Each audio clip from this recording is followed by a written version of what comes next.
श्रीमद् भागवतम सप्तम स्कंध अध्याय 14 आदर्श पारिवारिक जीवन।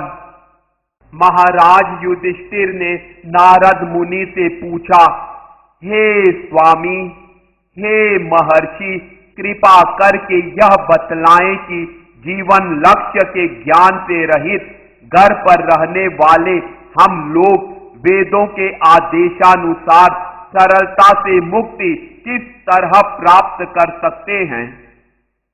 नारद मुनि ने उत्तर दिया, हे राजन, जो लोग घर पर गृहस्थ बनकर रहते हैं उन्हें अपनी जीविका अर्जित करने के लिए कार्य करना चाहिए और अपने कर्मों का फल स्वयं भोगने का प्रयास न करके इन फलों को वासुदेव कृष्ण को अर्पित करना चाहिए। इस जीवन में वासुदेव को किस तरह प्रसन्न किया जाए, इसे भगवत भक्तों की संगति के माध्यम से भली भांति सीखा जा सकता है। गृहस्थ व्यक्ति को चाहिए कि वह साधु पुरुषों की संगति बारंबार करे और अत्यंत श्रद्धा पूर्वक परमेश्वर तथा उनके अवतारों के कार्यकलापों के अमृत का उस रूप में श्रवण करे जिस रूप में वे श्रीमद् भागवत तथा अन्य पुराणों में वर्णित है। इस प्रकार मनुष्य को चाहिए कि वह धीरे धीरे अपनी पत्नी तथा संतानों के स्नेह से उसी तरह विरक्त होता रहे जिस प्रकार जाग जाने पर मनुष्य स्वप्न से विरक्त हो जाता है। वास्तविक विद्वान को चाहिए कि वह शरीर पालन के लिए जितना आवश्यक हो उतना ही अर्जित करने के लिए कार्य करे और पारिवारिक मामलों से अनासक्त होकर मानव समाज में रहे। यद्यपि बाहर से वह उसमें अत्यधिक आसक्त प्रतीत हो। मानव समाज में बुद्धिमान मनुष्य को चाहिए कि अपने कार्यकलापों की योजना को अत्यंत सहज बनाए। यदि उसका मित्र, पुत्र, माता पिता, भाई या अन्य कोई कुछ सुझाव देता है तो उसे ऊपर ऊपर से मानते हुए यह कहना चाहिए, हाँ यह ठीक है, किंतु भीतर से उसे दृढ़ संकल्प होना चाहिए कि कहीं वह अपने जीवन को दूभर न बना ले जिससे जीवन का प्रयोजन पूरा न हो सके। भगवान द्वारा उत्पन्न प्राकृतिक पदार्थों का उपयोग जीवों के शरीरों तथा आत्माओं का पालन करने के लिए किया जाना चाहिए। जीवन की आवश्यकताएं 3 प्रकार की हैं। वे जो आकाश से, वर्षा से उत्पन्न हैं, वे जो पृथ्वी से, खानों, समुद्रों या खेतों से उत्पन्न हैं तथा वे जो वायुमंडल से, जो अचानक तथा अनपेक्षित रूप से उत्पन्न होती हैं। शरीर के पालन के लिए जितने धन की आवश्यकता हो उतने के स्वामित्व का ही अधिकार रखना चाहिए, किंतु जो इससे अधिक का स्वामी बनने की कामना करता है उसे चोर मानना चाहिए, जो प्रकृति के नियमों द्वारा दंडनीय है। मनुष्य को चाहिए कि हिरन, ऊंट, गधा, बंदर, चूहा, सांप, पक्षी तथा मक्खी जैसे पशुओं के साथ अपने पुत्र के ही समान बर्ताव करे। इन निर्दोष पशुओं तथा बच्चों के बीच वास्तव में अंतर ही कितना है। यदि कोई ब्रह्मचारी, सन्यासी या वानप्रस्थ न होकर मात्र गृहस्थ हो तो भी उसे धर्म, अर्थ या काम के लिए अधिक कठिन श्रम नहीं करना चाहिए। यहाँ तक कि गृहस्थ जीवन में भी स्थान तथा काल के अनुसार न्यूनतम प्रयास से जो कुछ भगवत कृपा से उपलब्ध हो जाए उसी से अपना जीवन यापन करते हुए संतुष्ट रहना चाहिए। मनुष्य को अपने आप को उग्र कर्म में नहीं लगाना चाहिए। कुत्तों, पतित पुरुषों तथा चांडाल समेत अछूतों को उनकी समुचित आवश्यकताएं प्रदान करके उनका पालन करना चाहिए। ये आवश्यकताएं गृहस्थों द्वारा पूरी की जानी चाहिए। यहाँ तक कि घर की अपनी उस पत्नी को भी जिससे मनुष्य घनिष्ठता पूर्वक आसक्त रहता है, अतिथियों तथा सामान्य जनों के स्वागत में नियुक्त करना चाहिए। मनुष्य अपनी पत्नी को इतनी गंभीरता पूर्वक अपना मानता है कि वह कभी कभी उसके लिए स्वयं को या अन्यों को, यथा अपने माता पिता या गुरु अथवा शिक्षक तक को मार डालता है।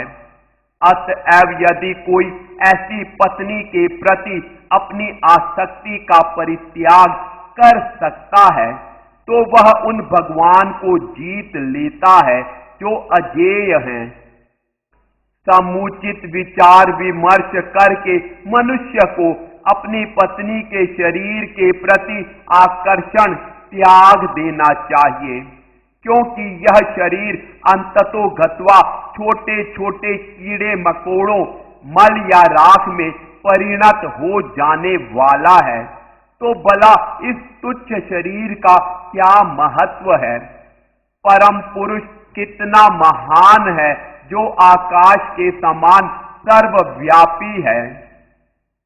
बुद्धिमान व्यक्ति को प्रसाद खाकर या 5 विभिन्न प्रकार के यज्ञ संपन्न करके तुष्ट रहना चाहिए। ऐसे कार्यों से मनुष्य शरीर तथा शरीर के तथाकथित स्वामित्व के प्रति अपनी अनुरक्ति को त्याग सकता है। जब वह ऐसा करने में समर्थ होता है तो वह महात्मा के पद पर दृढ़ स्थित हो जाता है।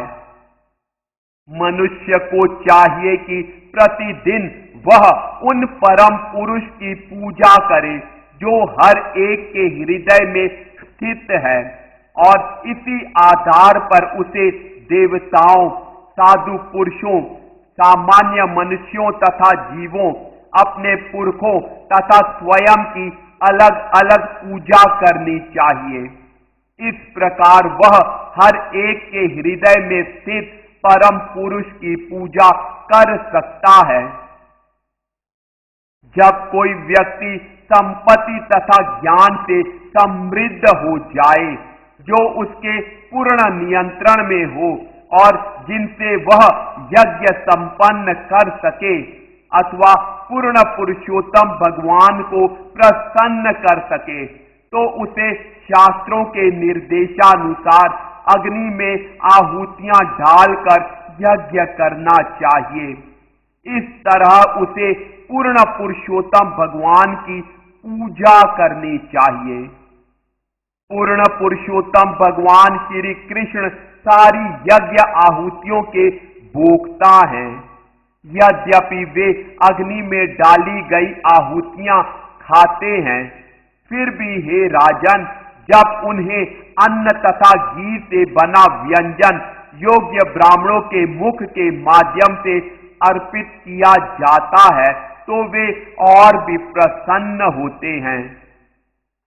अतएव हे राजन, सर्वप्रथम ब्राह्मणों तथा देवताओं को प्रसाद प्रदान करो, और जब वे बलि भांति खा चुके तो तुम अपनी सामर्थ्य के अनुसार अन्य जीवों को प्रसाद बांटो। इस प्रकार तुम सारे जीवों की अर्थात प्रत्येक जीव के भीतर के परम पुरुष की पूजा कर सकोगे। पर्याप्त रूप से धनवान ब्राह्मण को भाद्र मास के कृष्ण पक्ष में पितरों को आहुति देनी चाहिए। इसी प्रकार पूर्वजों के संबंधियों को अश्विन मास में महालया पर्व के अवसर पर आहुति देनी चाहिए। मनुष्य को चाहिए कि मकर संक्रांति जब सूर्य उत्तरायण की ओर जाने लगता है के दिन, या कर्कट संक्रांति जब सूर्य दक्षिणायन की ओर जाने लगता है के दिन श्राद्ध कर्म करे। वह इस श्राद्ध कर्म को मेष संक्रांति के दिन तथा तुला संक्रांति के दिन, जब तीनों चंद्र तिथियां एक साथ मिलती हैं, व्यतिपात नामक योग में, चंद्र या सूर्य ग्रहण के समय द्वादशी के दिन तथा श्रवण नक्षत्र में करे। मनुष्य को चाहिए कि अक्षय तृतीया को, कार्तिक मास के शुक्ल पक्ष की नवमी को, शीत ऋतु में चारों अष्टकाओं के दिन, माघ मास की शुक्ला सप्तमी के दिन, मघा नक्षत्र तथा पूर्णिमा के योग के समय तथा जब चंद्रमा पूर्ण हो या लगभग पूर्ण हो, उन दिनों में जब ये दिन उन नक्षत्रों के साथ योग करें जिनसे महीनों के नाम प्राप्त हुए हैं, श्राद्ध कर्म करें। श्राद्ध कर्म द्वादशी को भी किया जाए जब यह अनुराधा, श्रवण, उत्तर फाल्गुनी, उत्तराषाढ़ा या उत्तर भाद्रपद नामक नक्षत्रों में से किसी के साथ योग करे। यही नहीं, एकादशी को भी श्राद्ध किया जाए जब यह उत्तर फाल्गुनी, उत्तराषाढ़ा या उत्तर भाद्रपद के योग में हो। अंत में मनुष्य को चाहिए अपने जन्म नक्षत्र या श्रवण नक्षत्र के योग वाले दिनों में श्राद्ध कर्म करे। ऋतुओं के सारे काल मानवता के लिए अत्यंत शुभ माने जाते हैं। ऐसे अवसरों पर सारे कल्याण शुभ कार्य किए जाने चाहिए, क्योंकि ऐसे कार्यों से मनुष्य अपने छोटे से जीवन काल में सफलता प्राप्त कर लेता है।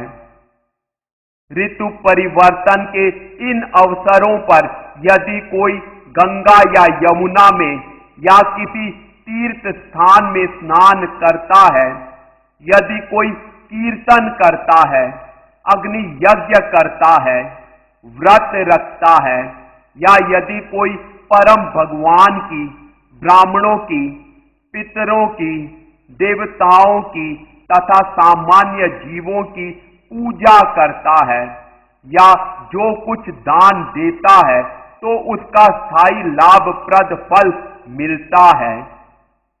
हे राजा युधिष्ठिर, स्वयं के, अपनी पत्नी या अपनी संतान के संस्कार अनुष्ठानों के लिए नियत समय पर या अंत्येष्टि क्रिया या बरसी के अवसर पर मनुष्य को सकाम कर्मों में आगे बढ़ने के लिए उपयुक्त शुभ उत्सव संपन्न करने चाहिए।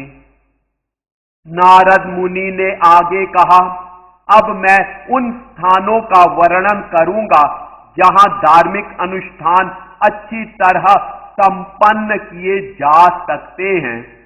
जिस किसी स्थान में वैष्णव हो, वह स्थान समस्त कल्याणकारी कृत्यों के लिए सर्वश्रेष्ठ है। पूर्ण पुरुषोत्तम भगवान समस्त चर तथा अचर प्राणियों समेत इस समग्र विराट जगत के आश्रय हैं।